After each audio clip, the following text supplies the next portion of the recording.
किताब मुकद्दस में से अहबार के 22वें बाब की तिलावत। और खुदावंद ने मूसा से कहा, हारून और उसके बेटों से कह कि वो बनी इसराइल की पाक चीज़ों से जिनको वो मेरे लिए मुकद्दस करते हैं अपने आप को बचाए रखें और मेरे पाक नाम को बेहुरमत ना करें।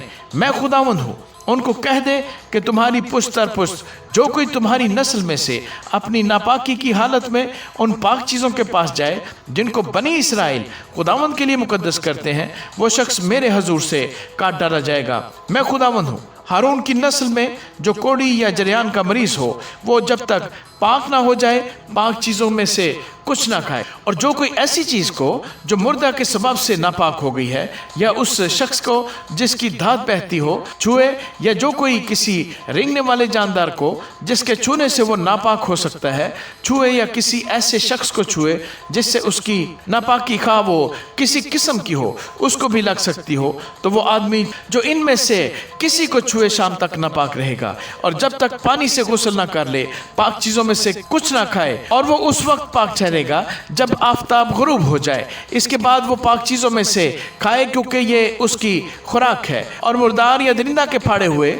जानवर को खाने से वो अपने आप को नजिस ना कर ले। मैं खुदावंद हूँ। इसलिए वो मेरी शरह को माने, ताना हो कि उसके सबब से उनके सर गुनाह लगे और उसकी बेहुरमती करने की वजह से वो मर भी जाए। मैं खुदावंद उनका मुकद्दस करने वाला हूँ। कोई अजनबी पाक चीज़ को न खाने पाए, खा वो काहिन ही के हाथ ठहरा हो या उसका नौकर हो, तो भी वो कोई पाक चीज़ ना खाए। लेकिन वो जिसे काहिन ने अपने जर से खरीदा हो उससे खा सकता है, और वो जो उसके घर में पैदा हुए हो वो भी उसके खाने में से खाएं।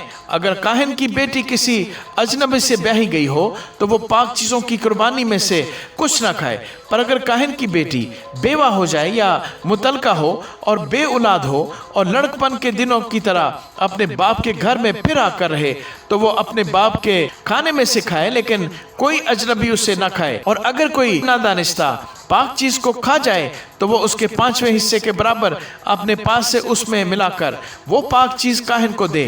और वो बनी इसराइल की पाक चीज़ों को जिनको वो खुदावंद की नजर करते हों बेहुरमत करके उनके सर उस गुनाह का जुर्म ना ला दें जो उनकी पाक चीज़ों के खाने से होगा, क्योंकि मैं खुदावंद उनका मुकद्दस करने वाला हूँ। और खुदावंद ने मूसा से कहा, हारून और उसके बेटों और सब बनी इसराइल से कह कि इसराइल के घराने का या उन परदेशियों में से जो इसराइलियों के दरमियान रहते हैं, जो कोई शख्स अपनी कुर्बानी लाए, खा वो कोई मन्नत की कुर्बानी हो या रजा की कुर्बानी जिसे वो सौखनी कुर्बानी के तौर पर खुदावंद के हजूर गुजराना करते हैं, तो अपने मकबूल होने के लिए तुम बैलों या बर्रों या बकरों में से बेऐब नर चढ़ाना, और जिसमें ऐब हो उसे न चढ़ाना, क्योंकि वो तुम्हारी तरफ से मकबूल न होगा। और जो कोई अपनी मन्नत पूरी करने के लिए या रजा की कुर्बानी के तौर पर गाय बैल या भेड़ बकरी में से सलामती का ज़बीहा खुदावंद के हुजूर गुजराने, तो वो जानवर मकबूल ठहरने के लिए बेऐब हो, उसमें कोई नक्स ना हो। जो अंधा या शिकस्ता उज़्व या लूला हो या जिसके रसौली या खुजली या पपड़ियाँ हो, ऐसों को खुदावंद के हजूर न चढ़ाना और न मज़बा पर उनकी आतशी कुर्बानी खुदावंद के हजूर गुजराना। जिस बछड़े या बर्रे का कोई उज़्व ज़्यादा या कम हो उसे तो रज़ा की कुर्बानी के तौर पर गुजरान सकता है, पर मन्नत पूरी करने के लिए वो मकबूल ना होगा।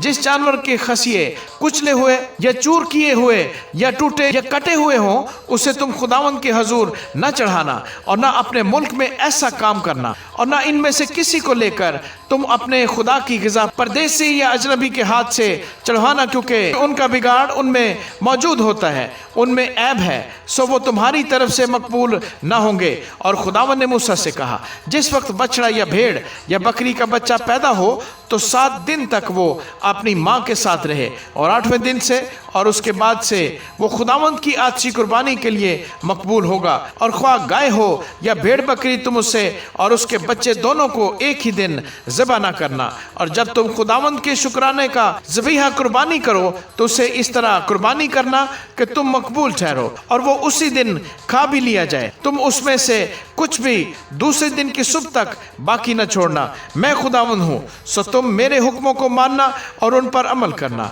मैं खुदावंद हूँ, तुम मेरे पाक नाम को नापाक न ठहराना, क्योंकि मैं बनी इसराइल के दरमियान जरूर ही पाक माना जाऊंगा। मैं खुदावंद तुम्हारा मुकद्दस करने वाला हूँ जो तुमको मुल्क मिस्र से निकाल लाया हूँ, ताकि तुम्हारा खुदा बना रहूं।